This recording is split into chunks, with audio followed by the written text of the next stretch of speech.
Hey Lou, it's me. So I'm outside. It's been a while since I've done a video. Apologies for that. It's been super windy for the last couple of weeks. Windy and then rainy, and do I have my hat? Check it out. No, I'm not part of the Air Force. It was €3, so I got it, and I'm kind of in love with this hat. Anyway. So it's been super windy and I've been super busy. So, I don't know if you know this, but it's super hard to make a video when it's windy. It picks up all of the wind noise and none of the me noise.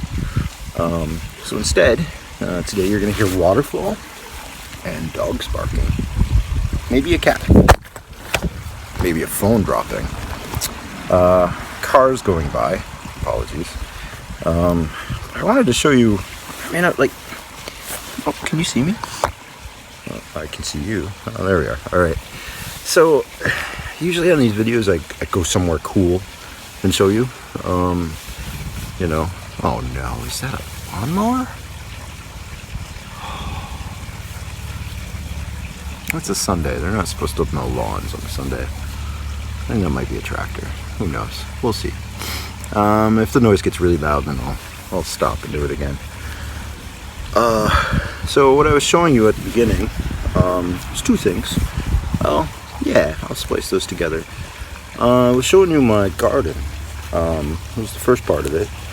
I've started a garden this year. This is not the first garden I've had. I've actually done gardens. I started when I was 25, and I always do like an urban gardening thing. In like places I'd rent.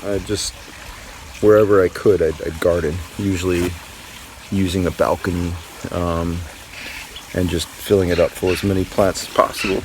Hey, you're gonna hear lots of birds. That's a magpie. Actually, there's this crazy hazelnut tree behind me that's really old, and it's got a bunch of hanging balls of seeds for the birds. Anyway, all right. So let me start again. So. Yeah, I was showing you my garden. I've started gardening, and it's I've been nomadic most of my adult life. Actually, I'll have a place for a couple of years, and then you have to move to another place, and then another place, and another place. Just kind of like the modern predicament, right? The precarity, as it were. Like you never really get to call a place yours. It's yours for a little while. Unless you have the money to own a place. But even still, plenty of people who own a house end up having to leave it because they lose their work or whatever, and so they have to leave somewhere else. So we all tend to be really rootless. But anyway, I've always tried. Like, I had this place in Seattle for, I lived there off and on for 13 years. Everyone was like, wow, this is a cool, squat, except it wasn't a squat. We were paying rent. It was a really run-down house, but that's why we lived there, because it was cheap, and the landlord was total deadbeat absentee. So it was always possible to. What is all these grumbling noises and cars? By the way, Sundays here, for some reason, everyone likes to do motorcycles. So it's possible that a bunch of motorcycles might go by because it's sunny. And I really apologize for the background noise. Maybe if I talk a little louder, it'll be better. I just went deeper. Anyway, so yeah, and then eventually I lost that place and had to go somewhere else, and I tried to garden there, and I had that for a little while, and then I had to leave, try to garden somewhere else, and then I tried to garden somewhere else, and somewhere else, and I've been gardening, like I said, since I was 25, but rarely do I ever get to kind of keep that garden, It's like always kind of rootless. I plant stuff, and then it's like, oh no, I have to go. I hope the people who come next take care of it. Sometimes they do. Sometimes they don't. They rip it up and put gravel down or whatever. But I'm starting one again. Fucking feels awesome. I didn't garden last year because I was still not certain, what I'm doing, where I am, all of that. But now I am. I'll explain why in a little bit. But yeah, so I planted a bunch of stuff. It's like late May, so we're having a late spring, really. This is the first really warm day. I mean, I'm like rolling up my sleeves so I can get some of the sun, which is just going to look really super white on camera. I apologize. But yeah, eventually, get me a couple months from now and I'll actually not look super pale. But yeah, and then I showed you, the other stuff that's around here. So yeah, there's a koi pond back here. I'm sitting in front of it. One of those kois I bought. It was my man's mother's birthday, and she loves koi, and she's already got like maybe a little too many, and she was like, I want to get another one. It's like, honestly, that pond's pretty full. Another koi is gonna just, don't make them too miserable. She's like, I really want another koi, and then I'm like, well, you know what? She's 78 years old. She gets another koi, so I bought her a koi for her birthday. It's interesting. It's not so easy to transport a koi on a bike. It was like a baby one, but they put them in these big, huge, like gallon bags of water.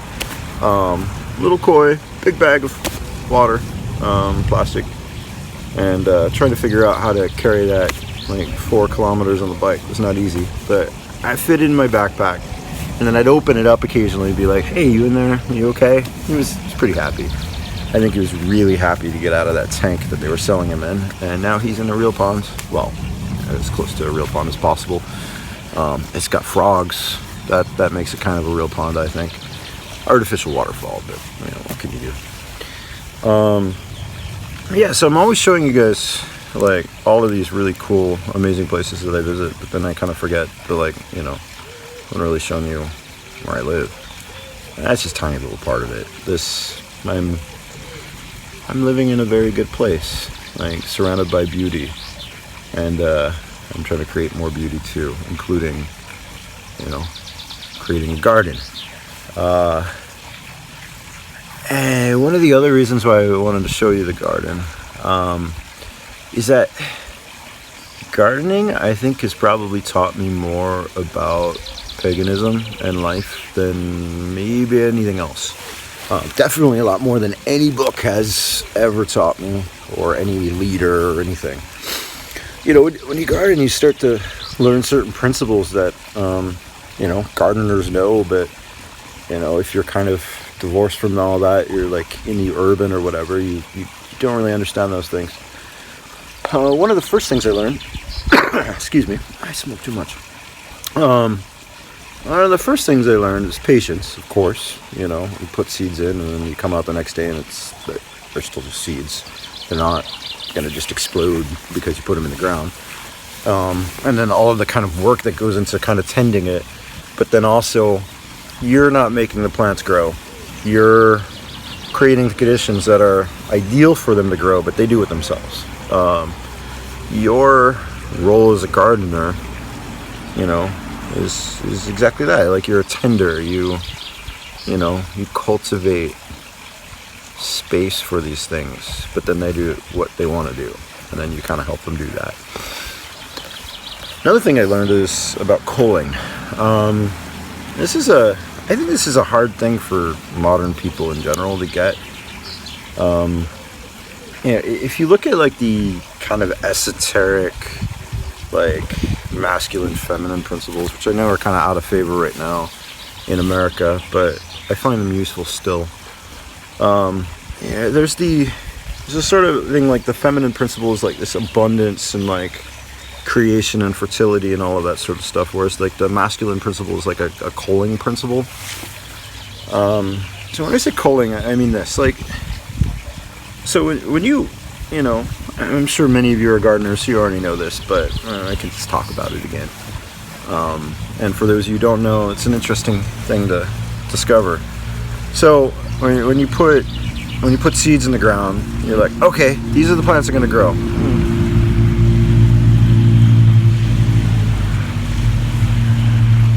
Those are motorcycles. I told you it's Motorcycle Sunday. Right?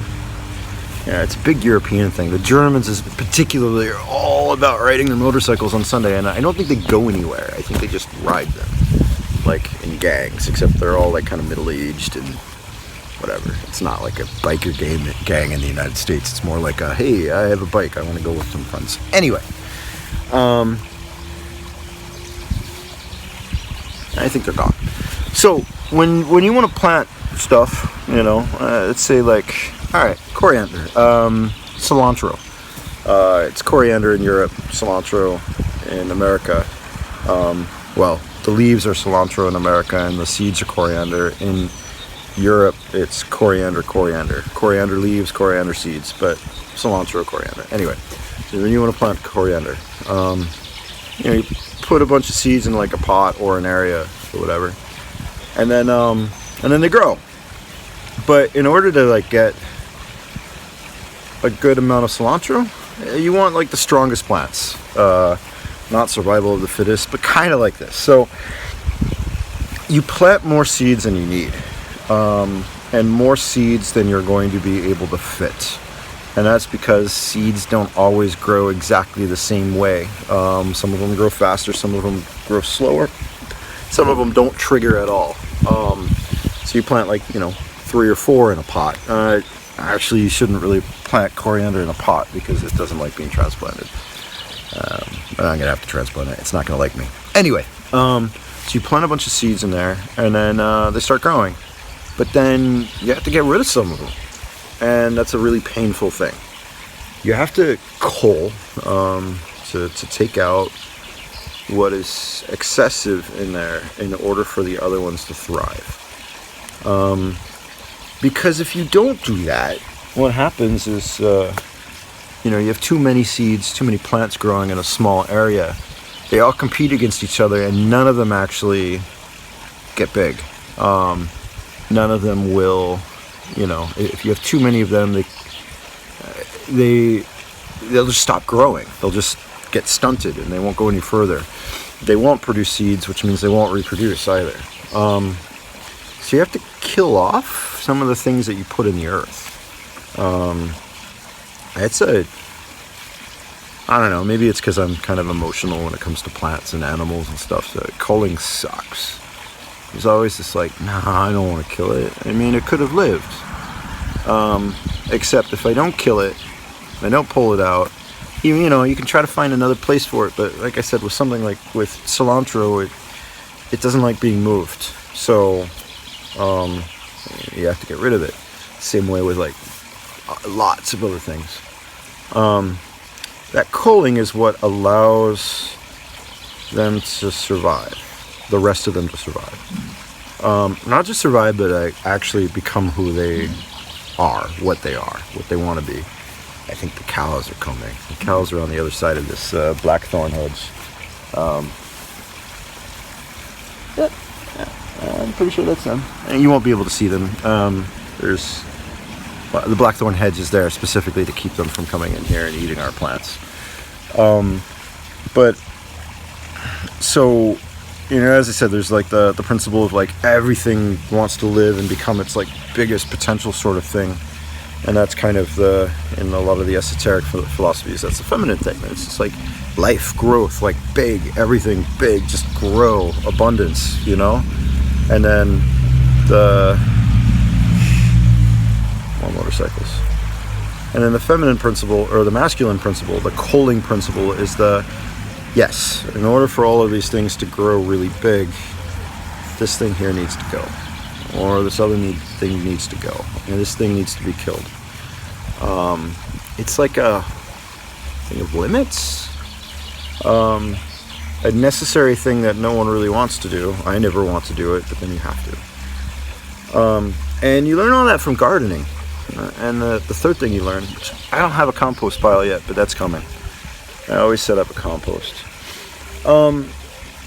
So that's kind of the feminine principle again. I like to say that Caradwin's cauldron, you know, the goddess Caradwin and the story of like, you know, cauldron of wisdom or whatever. It's also kind of the cauldron of death and rebirth. You know, it's pretty much compost. So when you cull things out, or at the end of the year when everything is dying, You know, you pull it out of the ground and you kind of grind it up and you throw all of this waste together with other wastes, you know. There's two kinds of waste that you use for compost: brown waste and green waste.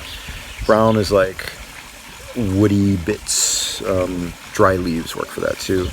Green is like, you know, kind of everything else, so like grass clippings, but also like you know, food scraps, and you mix those together and you aerate them, and you stir it like you stir a cauldron, and then after a month or two, I've gotten it down to a month, but you have to stir it regularly. You have this crazy thing where all of this death becomes this thick black, not even thick, it's kind of sandy, like almost coffee consistency. It's really nice when you touch it. All of this rot, all of this decay suddenly becomes this amazing thing where like you then put it in the ground and it makes everything else grow better.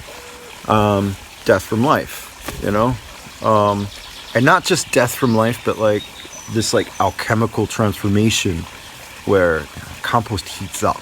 It's a chemical reaction. You know, it practically burns. All of the microbes take all of the oxygen, and they like, I can't even describe the science, but it's magic. And then you have something that gives life again. So, like I said, you've got the feminine principle of like growth and like abundance, and then you have the masculine principle of like culling and like setting boundaries on it so everything can get, you know, good. And that's what takes it out and puts it into the cauldron, which is then the feminine principle of the like transformation of all of those things into more life. And you learn all that from gardening. So yeah, you know, I don't know if you have space to garden. It's really hard if you don't have any space.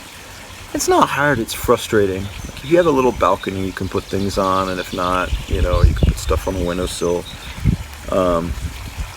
But, you know, the fact that the modern condition is like, you know, separation from land, you know, no one has any space, or if you're really lucky, you can get some space in a community garden, which is nice. It's not really quite the same thing as just, you know, stumbling out in your underwear in the morning after a cup of coffee to go water your plants. But, you know, it's something. But if you have access to that, or if you can, you know, or even just like a small little pot that you have a plant in, and you start taking care of it, you start to learn a whole lot about the world, and about the creation of beauty. Most of the stuff that I showed you at the very beginning, most of it's edible actually. I've got like some habanero peppers that this is not the climate for it, but I'm going to try anyway. And lots of other food, mostly herbs, because I use a lot of herbs, and I'm always out, and I always forget to buy them, so it'd be nice if I just could go on my balcony and get them. But then there's a lot of flowers, things that have no purpose, well, no culinary purpose. They're not something you're eating, not something you're using, you're just doing them because they're fucking gorgeous, you know, like flowers behind me. Some impatiens. Oh, I love these. I don't know how well you can see them. Those are gorgeous. Yeah, and then that you see that Japanese maple? Whoops. Let's see, where is she? There she is. Yeah. Oh, I see that wall that the waterfall is coming out of. I helped build that. That was fun. Glad you only have to build one of those things once though, because it's a lot of rocks and try to find them in the right place. But it's pretty cool. We built it for my man's mother when she was on vacation. Actually, she was in like a rehabilitation center, like a cure they call them, for like arthritis or whatever. And she came back and there was a waterfall. Yeah, it was fun. Anyway, I hope you're all well. I will definitely do another video, tout de suite, bientôt, soon, in English. And I don't know if you've checked out any of my writing lately. I've been kind of like, I can't stop writing, which is good. It's really good, but it's kind of disruptive sometimes because it's like, oh, I need to eat. or, oh, I have all this other work to do. Why am I writing? Except writing is work. I saw someone describe it the other day as like being a writer is fun. It's like you have homework every day and then you die. And I was like, oh no. But actually, yeah, all right. I like the idea of being able to do this, like, you know, I want to die while I'm writing. I want to be like, oh, I'm dying, but let me just finish this essay. So anyway, you might want to check out some of those things. Yeah, another video coming soon. And be well. And oh, it's gonna fall again. All right, one more shot because it's kind of pretty. Oh, did it? Yeah, I told you like in I think like video 3 or something about like Arian rod and the reflection of water. Maybe that was 5, but yeah, it's pretty fucking amazing that you can see the clouds and water. I hope you get to see that. I hope that comes out okay. Yeah. All right. Love you all. Thank you so much for all of your support. Come visit, by the way. I'll show you like my garden, and I'll make you some food from the things I'm growing, and I'll show you some of my flowers and all my other cool places. I mean that actually. If you're ever in Europe, like, just like write me and be like, hey, can I come visit? I got space. It's okay. You know, if there's enough of you, I'll just start putting you all in tents in the backyard, and then you can hear the waterfall all night. All right. Love you all. Bye.